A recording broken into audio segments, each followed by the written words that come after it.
Onam 59 yoshda, quloq pardalari 30 yoshlarda teshilgan ekan. 5 kundan beri quloqdan sariq suyuqlik yana kelmoqda. Nima maslahat berasiz?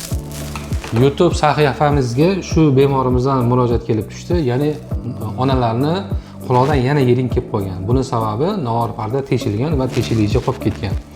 Shamollagan, infeksiya qaytadan tushgan va yiring jarayon qaytalagan. Bu holatda nima qilish mumkin? Bunda albatta lor shifokor tomonidan ko'riladi, kerakli tavsiyalar buyuriladi, quloqdan kelayotgan yiring to'xtatiladi. Buni o'zining standarti bor, quloqqa tomchilar, antibakterial ukol dorilar va boshqalar. Va quloq oqqandan keyin to'xtagandan keyin oradan 1-2 oy vaqt o'tishi kerak. 1-2 oy vaqt o'tgandan keyin nog'or pardani teshilgan qismi tiklanadi. Operatsiya yo'li bilan nog'or parda butunligi tiklab berishi mumkin. Har doim quloq oqadigan bo'lsa, bu quloqda surunkali yiring jarayon surunkali bo'lib qolishiga, eshitish pasayishiga va turli xil yiringning asoratlariga olib kelishi mumkin.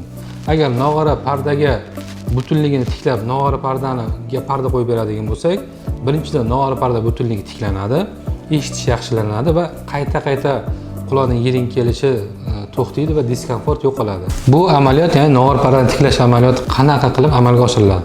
Bu jarayon amaliyot timpanoplastika nog'or pardani butunligini tiklash amaliyoti hisoblanadi va bemorlarda aynan quloqning o'zidan, quloqning tog'ayidan material olib parda o'rniga qo'yiladi va pardaning butunligi tiklanadi.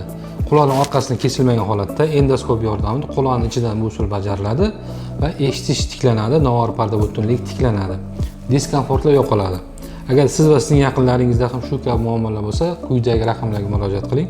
Sizga malakali tibbiy yordam beramiz.